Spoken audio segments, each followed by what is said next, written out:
দেলোয়ার এলাহি, সম্মানিত রবীন্দ্র এবং নজরুল প্রেমী সুধীবৃন্দ, আমার অনেক ভালো লাগে যখন আমরা দেখি এই টরন্টো শহরে রবীন্দ্রনাথকে নিয়ে অনুষ্ঠান হচ্ছে। অনেক ভালো লাগে যখন দেখি এই টরন্টো শহরে নজরুলকে নিয়ে বিভিন্ন আয়োজন হচ্ছে। আরো ভালো লাগে যখন দেখি কোনো সংগঠন রবীন্দ্র এবং নজরুল দুজনকে নিয়ে একসাথে আয়োজন করছে। দুজনকে নিয়ে যখন একসাথে আয়োজন করে, এই যে আজকে ওপিসিএস করছে, এর পেছনে একটা ব্যাপার কাজ করে, একটা মনোভঙ্গি। এই মনোভঙ্গিটা আসলে গত 100 বছর ধরে চলছে। তো সেটি হচ্ছে যে আমাদের একটি ধর্মগত হিংসা, অনাস্থা, অবিশ্বাস, এইসব, যেটি আমার পূর্ববর্তী বক্তা ইঙ্গিত করছিলেন। সেই ইঙ্গিতের ভেতরে এত আমি যেতে চাই না, কারণ যিনি রবীন্দ্রনাথ, যিনি নজরুল, তাদের পায়ে স্পর্শ করার যোগ্য কি আমরা হইনি আসলে, এবং কাজে হইনি সেটা প্রমাণ করার জন্য আমি ইচ্ছে করে আজকে দুটো বই হাতে করে নিয়ে এসেছি। আপনারা হয়তো ভাবছেন ভদ্রলোক ব্যাগ নিয়ে স্টেজে বসে ব্যাগটাকে এরকম করে কোলের উপরে জাপটে ধরে বসে আছে। আসলে এটা হচ্ছে সেই ধন আমি দেখাবো। আপনারা দেখেছেন, তারপরেও একটু অনেক সময় হয় না, দেখাটা একটু চোখে আঙুল দিয়ে দেখা। আমরা রবীন্দ্রনাথের কাছে জানি, রবীন্দ্রনাথ 1961 সালে জন্মগ্রহণ করলেন এবং তার 38 বছর পরে এসে কাজী নজরুল ইসলাম জন্ম। একেবারে ঠিক যেন পিতা পুত্রের মতো, গুরু শিষ্যের মতো।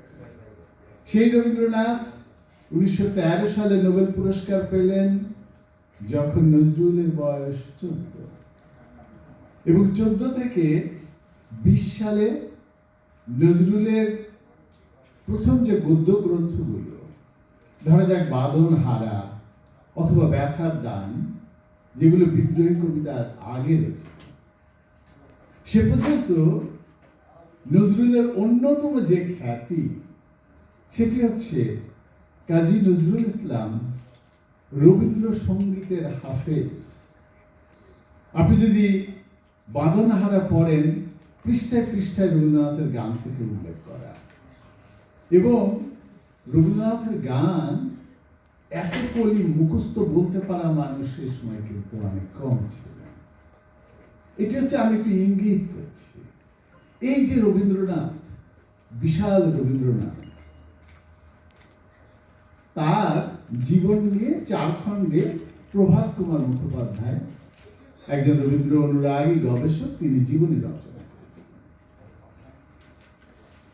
তো প্রভাত কুমার মুখোপাধ্যায়ের পরে গত 20 বছর ধরে, অথবা 22-25 বছর হবে, রবীন্দ্রনাথের নতুন একটি জীবনী রচিত হচ্ছে। সেই জীবনীর 10ম খণ্ড গত ডিসেম্বর মাসে প্রকাশিত হয়েছে। এই বইটির নাম রবি জীবনী, প্রশান্ত কুমার পাল। এটা আমি দেখাচ্ছি এই কারণে, এটি হচ্ছে 10ম খণ্ড। তার মানে হচ্ছে এর আগে 6000 পৃষ্ঠা লেখা হয়েছে রবীন্দ্রনাথ নিয়ে, এবং এই খণ্ডে 1926 থেকে 1929 সালের এপ্রিল মাস পর্যন্ত অন্তর্ভুক্ত হয়েছে। তাহলে 29-এর পরে আরো 12 বছর রবীন্দ্র জীবন আছে। তার জন্য হয়তো আরো 5-7টি খণ্ড দরকার হবে।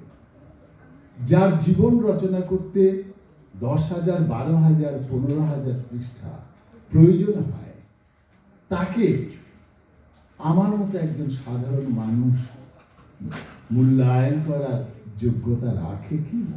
নিশ্চয়ই রাখে। এবার আসি কাজী নজরুল ইসলাম। আমি জানি না আপনাদের কারো দেখা আছে কিনা, একটি বই আছে উইনস্টন ই ল্যাংলে, তার লেখা। এই ভদ্রলোক তিনি আমেরিকার একজন একটি বিশ্ববিদ্যালয়ের অধ্যাপক। তিনি ঘটনাচক্রে আমাদের মতো কোন একজন বাঙালির সাথে সংযুক্ত হন এবং একসময় আমরা যারা কাজী নজরুল ইসলামের অনুবাদ করেছি বিভিন্ন সময় ইংরেজিতে, তাদের কয়েকটি বই তার চোখে পড়ে এবং তিনি তা দিয়ে এত আপ্লুত হয়েছিলেন। এই বই Kazi Nazrul Islam, the voice of poetry and the struggle for human wholeness, এই বইটি লেখেন। এই বইটি তিনি যখন লিখলেন, এর শুরু থেকে আমি খেয়াল করছিলাম, কারণ এর প্রথম চ্যাপ্টারটি বাস্তবে নজরুল ইনস্টিটিউট থেকে ওদের যে নিয়মিত পত্রিকা তাতে ছাপা হয়েছিল এবং সেই সংখ্যাটির সাথে আমি যুক্ত ছিলাম, এই জন্য আমি জানি। এবং প্রথম চ্যাপ্টার পড়ে আমার শুধু মনে হচ্ছিল, এরকম করে ভাবনা একজন কাজী নজরুল ইসলামকে নিয়ে 30 কোটি বাঙালির কেউ আমরা ভাবিনি। আপনারা যদি কখনো সুযোগ পান, এটা অ্যামাজনে পাওয়া যায়। এটা এই যে কপিটা আমার কাছে আছে সেটি ঢাকা নজরুল ইনস্টিটিউট থেকে প্রকাশিত। তো এই কথাটি আমি এই জন্য বলছি যে আমরা যে 30 কোটি বাঙালি এতদিন ধরে কাজী নজরুল ইসলামকে নিয়ে কথা বলছি, আলোচনা করছি, অনুষ্ঠান করছি, তাকে ছাপিয়ে চলে গেছেন একজন অবাঙালি মানুষ, অবাংলা ভাষী মানুষ। এর গুরুত্ব এই যে তার ভিতরে তাহলে তিনি এমন কিছু পেয়েছেন যাকে স্পর্শ করার জন্য একজন ব্যক্তির, সমালোচকের, লেখকের যে বুদ্ধিগত উচ্চতা, সেই উচ্চতাটা দরকার হয়, যা আমাদের অনেকের ভেতরে নেই। তাহলে তেমন একজন কাজী নজরুল ইসলামকে মূল্যায়ন করার যোগ্যতা আমার মতো একজন সাধারণ মানুষ কি রাখি? আসলে রাখি। এই যে আমি বলছিলাম, কাজী নজরুল ইসলাম তিনি রবীন্দ্রসঙ্গীতের হাফেজ। এই হাফেজ সাহেব তিনি যখন বিদ্রোহী রচনা করলেন, সেটি তো অনেক কঠিন একটি ঘটনা, সবাই আপনারা জানেন। এই বিদ্রোহীর পরে আপনাদের মনে আছে যে 1922 সালে তিনি পত্রিকা বের করলেন ধূমকেতু। এই কথাগুলো এই জন্য বলছি যে এই যে রবীন্দ্রনাথের সাথে নজরুলের সম্পর্ক নিয়ে আমরা মেলা রকমের কথা শুনি। আমরা অশিক্ষিত জাতি, অশিক্ষিত মানুষ, জ্ঞান চর্চা আমাদের ভেতরে নেই, সুতরাং এই অজ্ঞতা, অন্ধকার নিয়ে আমরা থাকি।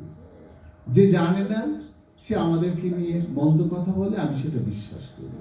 সে একজন রবীন্দ্রনাথকে নিয়ে, একজন নজরুল ইসলামকে নিয়ে, তাদের সম্পর্ক নিয়ে কথা বলার দুঃসাহস দেখায় এবং সেটা আমরা বিশ্বাস করে ফেলি। আমরা বুঝতে চাই না যে এই দুজন মানুষ তারা আসলে কত নিকটের, কত কাছের, কত প্রীতির তাদের সম্পর্ক ছিল। এখন প্রশ্ন উঠতে পারে, তাদের কি কখনো ভুল বোঝাবুঝি ছিল না? অবশ্যই ভুল বোঝাবুঝি ছিল। পৃথিবীতে সবচেয়ে ঘনিষ্ঠ যে সম্পর্ক, সেটি হচ্ছে স্বামী এবং স্ত্রীর সম্পর্ক। এবং পৃথিবীতে আপনি খেয়াল করে দেখবেন, দু একজন কেউ অনেক আদর্শ মানুষ আছেন কিনা জানি না, যত যত দ্বন্দ্ব, সংঘাত সব কিন্তু স্বামী স্ত্রীর ভিতরে হয়, তারপরে তারা আবার মিলে যায়। এটি হচ্ছে নিয়ম, এটি আমাদের সবার চলে, অন্তত আমার তো চলে। আমি সামান্য মানুষ, স্ত্রীর সাথে খুব নিয়মিত ঝগড়া করতে পারছি। এই যে ব্যাপারটা, তাতে রবীন্দ্রনাথের সাথে নজরুলের যদি কখনো ভুল বোঝাবুঝি হয়, তার কারণে কি আমরা এই দুজন মানুষকে পরস্পরের শত্রু বানিয়ে ফেলবো? নিশ্চয়ই না। এই যে ধূমকেতু, আপনারা জানেন যে ধূমকেতুর জন্য উদ্বোধনী সংখ্যা কাজী নজরুল ইসলাম কার কাছে লেখা চাইলেন? রবীন্দ্রনাথের কাছে। এবং রবীন্দ্রনাথ সেটা লিখলেন। নজরুল কি করলেন? ওই যে কবিতাটা আই চলে আই রে ধূমকেতু, ওইটি প্রতিটা সংখ্যাতে কিন্তু ছাপতে থাকলেন উপরে, মানে অনেক আকর্ষণ তৈরি করার জন্য। এবং এই ধূমকেতু পত্রিকায় 26 সেপ্টেম্বর তারিখে প্রকাশিত হয়েছিল সেই বিখ্যাত কবিতা আনন্দময়ী রাগিনী, যা নিয়ে কেস হলো জানিয়ে জানুয়ারি মাসে মানে 23 সালের জানুয়ারিতে কাজী নজরুল ইসলাম জেলে গেলেন। ওই জেলে যাওয়াটাই আসলে ভেজালটা তৈরি করেছিল। তিনি জেলে, তখন কিন্তু রবীন্দ্রনাথ বসন্ত নাটক লিখছেন এবং ওই নাটকটি তিনি কিন্তু কাজী নজরুলকে উৎসর্গ করেছেন। কিন্তু নজরুল মানে আমরা শুনি অথবা বিভিন্ন জায়গায় এমন মত আমরা দেখি যে নজরুল ভাবছেন যে রবীন্দ্রনাথ আসলে তার জন্য কিছু করেননি, তার সাথে দেখা করতে আসেনি। কিন্তু আমরা যারা সাধারণ মানুষ আমরা ওই ওই ওই জায়গাটাতেই দাঁড়িয়ে আছি। কিন্তু বাস্তবে আমরা কি দেখলাম, সেটা হচ্ছে যে এর পরের যে সময় সেই জেলখানা হয়েছে, জেলখানার পরে তো আরেকটা ঘটনা কাজী নজরুলের আপনারা সবাই জানেন জীবনে ঘটেছিল, যেটি রবীন্দ্রনাথের সাথে তার সম্পর্কে হয়তো কেউ কেউ মনে করেন, সেই জন্য আমি বলছি হয়তো একটি দূরত্ব তৈরি করেছিল। সেটি হচ্ছে কাজী নজরুল তিনি যখন একজন হিন্দু ধর্মাবলম্বী নারীকে বিবাহ করলেন, সেটি তাদের ভিতরে আবার হয়তো একটু মন কষাকষি, মতদ্বৈততা ইত্যাদি তৈরি করেছিল। কিন্তু রবীন্দ্রনাথ ওই যে কাজী নজরুল যখন অনশন করলেন তখন কিন্তু তিনি টেলিগ্রাম পাঠাতে ভুল করেননি। কিন্তু ভুলটা হয়ে গেল এই যে জেলখানা কর্তৃপক্ষ ওই টেলিগ্রাম কাজী নজরুলের কাছে পাঠায়নি। উনি জানতে পারলেন না যে রবীন্দ্রনাথ তাকে তার করেছেন এবং অনশন ভাঙতে তাকে পরামর্শ দিয়েছেন। এবং এরপরে অনেকে যেটা আমরা বলি যে নজরুলের একটি গদ্য আছে, বড়র পিরিতি বালির বাঁধ। ওই যে বালির বাঁধের মতো তার যে মনে হয়েছিল যে এত বড় মানুষের সাথে সম্পর্ক, ওই জায়গাটাতে তিনি লিখেছেন, বিশ্বকবিকে আমি শুধু শ্রদ্ধায় নয় পূজা করে এসেছি সকলে হৃদয় মন দিয়ে, যেমন করে ভক্ত তার ইষ্ট দেবতাকে পূজা করে। এরকম করে তিনি কিন্তু সেখানে বলেছেন। এবং আমরা যদি এই দুজন মানুষের সেই সময়ের জীবন দেখি, সেটি হচ্ছে রবীন্দ্রনাথ তিনি কিন্তু 1916 সাল থেকে 1916 সালে নোবেল পুরস্কার পাওয়ার পরে তিনি প্রথমবার জাপান যান, তারপরে তিনি দ্বিতীয়বার এবং নোবেল পুরস্কার পাওয়ার পরে প্রথমবার, এর আগে নোবেল পুরস্কার পাওয়ার আগে একবার এসেছিলেন, তিনি আমেরিকায় আসেন এবং আমেরিকা তাকে হিরো বানিয়ে ফেলে এবং তিনি সারা পৃথিবী জুড়ে শুধু ভ্রমণ করছেন আর বক্তৃতা করছেন আর অর্থ উপার্জন করছেন, যেই অর্থ দিয়ে তিনি বিশ্বভারতী প্রতিষ্ঠা করবেন। তাহলে সেই দুইজন মানুষের কর্মক্ষেত্র অনেক ভিন্ন হয়ে গেছে, কারণ দুইজন মানুষের বয়সের পার্থক্য 39 এবং দুইজন মানুষের কর্মক্ষেত্র অনেক পরিবর্তিত হয়ে গেছে। যেটি আমাদের কবি দেলোয়ার ইলাহি তিনি রোমারোলার কথা বলছিলেন, ওই প্রসঙ্গে একটু বলে রাখি কত বড় চ্যালেঞ্জের ভেতরে ওই সময় রবীন্দ্রনাথ পড়ে গিয়েছিলেন, আপনাদের হয়তো জানা থাকতে পারে। উনি জাপান গেলেন রবীন্দ্রনাথ 1916 সালে প্রথমবার। জাপান গিয়েছেন, যেই মানে সমুদ্র বন্দরে তার জাহাজ ভিড়েছে, সেখানে 1 লক্ষের বেশি মানুষ দাঁড়িয়ে আছে একজন রবীন্দ্রনাথকে স্বাগত জানানোর জন্য। এবং অত্যন্ত বিস্ময়ের যে যেদিন রবীন্দ্রনাথ জাপান ত্যাগ করে আমেরিকার উদ্দেশ্যে রওনা দিচ্ছেন, সেদিন যেই বাড়িতে রবীন্দ্রনাথ ছিলেন সেই বাড়ির মালিক এবং কাজের লোকটি আছে, এছাড়া কোনো দ্বিতীয় মানুষ তাকে তৃতীয় মানুষ তাকে ফেয়ারওয়েল করতে আসেন। কারণ রবীন্দ্রনাথ জাপানে বলেছিলেন যে জাতীয়তাবাদ ভালো, কিন্তু উগ্র জাতীয়তাবাদ ভালো না। মানে জাপান তো তখন প্রথম বিশ্বযুদ্ধ, এই সমস্ত যে জাপানে তো সেই সময় উগ্র জাতীয়তাবাদের একটা ব্যাপার ছিল। এবং তার এই বক্তৃতা আমেরিকার পত্রিকায় ছাপা হয়। আমি এই প্রসঙ্গটা এই জন্য তুললাম যে রোমারোলার কথা আমাদের কবি দেলোয়ার ইলাহি বলছিলেন। তখন রোমারোলা তিনি একটি কাজ করেন, তিনি যখন আমেরিকা থেকে একটি পুস্তক প্রকাশ করেন, পুস্তিকা। এই পুস্তিকা 2টি লেখা ছিল, এক রবীন্দ্রনাথের ওই বক্তৃতার লেখা রোমানোলার নিজের আরেকটি লেখা।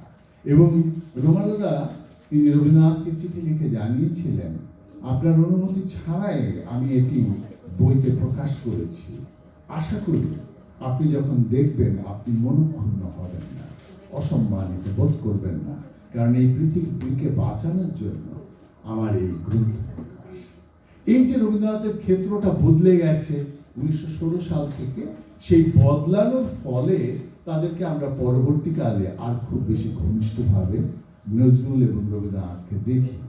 কিন্তু একটা জিনিস দেখি, যেটি আমাদের আরেকজন ডক্টর মঞ্জু সাহেব বলছিলেন, যে রবীন্দ্রনাথ যখন মারা গেলেন তিনি কাজী নজরুল ইসলাম তাকে নিয়ে কবিতা লিখেছেন, এবং নজরুল প্রকৃতপক্ষে রবীন্দ্রনাথের জীবদ্দশাতে 4টি কবিতা লিখেছিলেন, এবং রবীন্দ্রনাথের মৃত্যুর পর তিনি 5টি কবিতা লেখেন। এই যে বিষয়গুলো বলছি, আবার এটা হচ্ছে সালটা কত হবে, 1928 সালে নজরুলের সঞ্চিতা প্রকাশিত হয়। সঞ্চিতা কিন্তু তিনি উৎসর্গ করেন রবীন্দ্রনাথ ঠাকুরকে। 1938 সালে কলকাতা বিশ্ববিদ্যালয় একটি বাংলা কাব্যের সংকলন প্রকাশ করে, এবং এই সংকলনের সম্পাদক ছিলেন রবীন্দ্রনাথ ঠাকুর, এবং রবীন্দ্রনাথ কিন্তু কাজী নজরুলের কবিতা অন্তর্ভুক্ত করতে কোনো দ্বিধা করেনি। এই যে ব্যাপারগুলো, সেইগুলো কিন্তু সবসময় ছিল, হয়তো ঘনিষ্ঠভাবে কখনো দেখিনি আমরা, কিন্তু আমি বলবো যে আমরা যদি সত্যিকারের পাঠক হই, আমরা যদি একজন রবীন্দ্রনাথকে ভালোবাসি, আমরা যদি একজন নজরুলকে ভালোবাসি, আমাদের উচিত হবে পিতার সাথে পুত্রের তুলনা না করা, গুরুর সাথে শিষ্যের তুলনা না করা, বরং তাদের যে সৃজন, সেই সৃজনকে নিয়ে সেলিব্রেট করা। তাহলে রবীন্দ্রনাথের প্রতি, তাহলে নজরুলের প্রতি আমাদের যে ভালোবাসা, আমাদের যে শ্রদ্ধা, সেটি যথার্থভাবে প্রকাশিত হবে। আমাকে সুযোগ দেওয়ার জন্য সবাইকে